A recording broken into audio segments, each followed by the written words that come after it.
We are in Amman, Jordan, with the great Dr. Usama Fayyad, one of my role models and very dear friends. We're here to talk about kind of the Usama's entrepreneurial story and talk a little bit about your background and what you're doing now in Amman, Jordan, and in the U.S., etc. I'd like to kind of start with asking a little bit about your background and where you started. I understand you did one of the first Ph.D s in data mining from University of Michigan back in 1991. It was a pretty important Ph.D. Could you explain a little bit about that in the background? Yeah, I mean, I started out really in the science world, pretty much doing. I did a couple of bachelors in engineering and a master's in math and a master's in computer science, and then finally a Ph.D. in computer science. And I happened to be working in the area of artificial intelligence, machine learning, and focused on the area back then. This is I finished my Ph.D. in '91. This was focusing on dealing with very large data sets and making algorithms work fast. And it happened to be that my thesis was sort of one of the first PhD theses to come out in that new emerging area at the time that was called data mining. Right. And shortly afterwards we sort of formed the international conference on the topic, and now it's a big area of study known Absolutely. as data mining and knowledge discovery. Right. Yes. And that helped spawn quite a lot of entrepreneurial ventures. And one of the first companies you started was Digimine, Yes. Which you ultimately sold. Could you tell our audience a little bit about that story, how you started the company? And so after the PhD, I spent 7 years at JPL, Jet Propulsion Lab in Pasadena, California, in NASA, working on analysis of massive data sets, finding volcanoes on Venus from the Magellan data set, and working with the astronomers at Caltech in identifying sky objects that are too faint for people to understand. Right.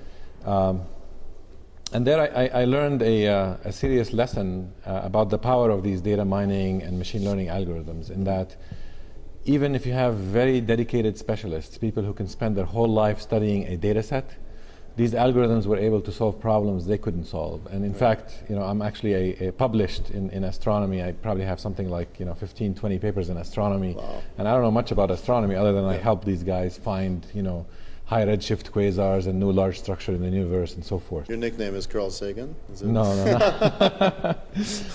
But in '95, Microsoft came knocking, and at the time I had no interest in joining Microsoft, but they basically asked the question that, hey, if your algorithms could help these very dedicated guys with data analysis, Absolutely. What do you think is happening in the business world, where they don't have anywhere near, nobody can afford to spend their lifetime studying one data set in business. And that sort of opened up my eyes, and I spent a few years at Microsoft migrating these algorithms to databases. So I was in Microsoft Research and transitioned to Microsoft SQL Server, which is their server division, Right. embedding data mining algorithms inside the database engine. At that time, this was '99, the entrepreneurial, after 5 years at Microsoft, I started, feeling like I'm being left out of the scene down in Silicon Valley and so forth. Startups were hot. It was the internet boom. It's infectious. Yes, and we wanted to do, it was myself and two other co-founders. Were they at Microsoft as well? They were also at Microsoft. Basil Oj, who was doing data warehousing and commerce server, Okay. and Nick Besbius, who was in charge of marketing Right. for MSN. Okay. So it was a nice combination where we said, you know what, nobody's understanding what's going on the web. Why don't we do web analytics taken to the next level, where we collect the data and we use it for targeting, and we do data mining in a hosted model. That was an ASP model. And we started a company called Digimine, which at the time we figured our customers are going to be the second tier companies, because the Fortune 500 probably have their own teams and so forth. Right. Like all entrepreneurs, we were wrong. It turns out that the Fortune 500 became our primary customers. It turns out their data picture was pretty broken. So you pivoted Yeah, to we that definitely customer base. adjusted the model. And that was the time when, still, Google still had no business model, and people were still trying to figure out what to do on the internet, and people were trying to understand how to put online data with offline data. So that company, Digimine, raised a lot of capital for it very quickly. Our angel round was $4.5 million. Within 6 months, Mayfield came in with $20 million. Within another year, even after the internet bust, More Davidow came in with another $20 million. Wow. So it was a good run, and about 3.5 years into it, you reach that crossroads where the business is going. There's a very nice book of business, recurring revenue, because it's an ASP. ASPs have a problem, right? They take a long time before the cash starts coming in, but once it comes in, it's very steady. And with our board, we were having discussions around getting rid of another side of our business, which was doing professional services. So when you deal with the likes of American Express and Daimler Chrysler and Ford and all these big guys, you have to have these professional services. And VCs, as we all know, are not interested in that aspect of it. So that presented an opportunity to bring in another CEO to sort of keep Digimine, or Revenue Science at the time, going in the same direction that we put it on, while I had a chance to take that other business and spin it off immediately into a business that had a book of business with the top companies in the world, solving some of the hard data mining problems. And that gave me the chance to sort of try to also grow teams in an outsourced basis in the Middle East and in Eastern Europe and in Chile, because there was no talent in data mining, and you had to go seek. What years was that? This was 2000 and mid-2003. Okay. Well, the company grew much faster than we thought. Yahoo became one of our clients, and tried to buy us several times because they wanted the team and they wanted some of the technology. Right. I said no many times, because the lifestyle of having your own company with no investors was just a very good lifestyle, very good cash. Right. But by the time, it was like the 6th time they make the offer, I had also learned, and get this, I've been involved with the internet from its early days. I ran a web analytics firm with data mining and data warehousing. Right. I was doing behavioral targeting on the web in the early days. And I thought I understood the internet. Right.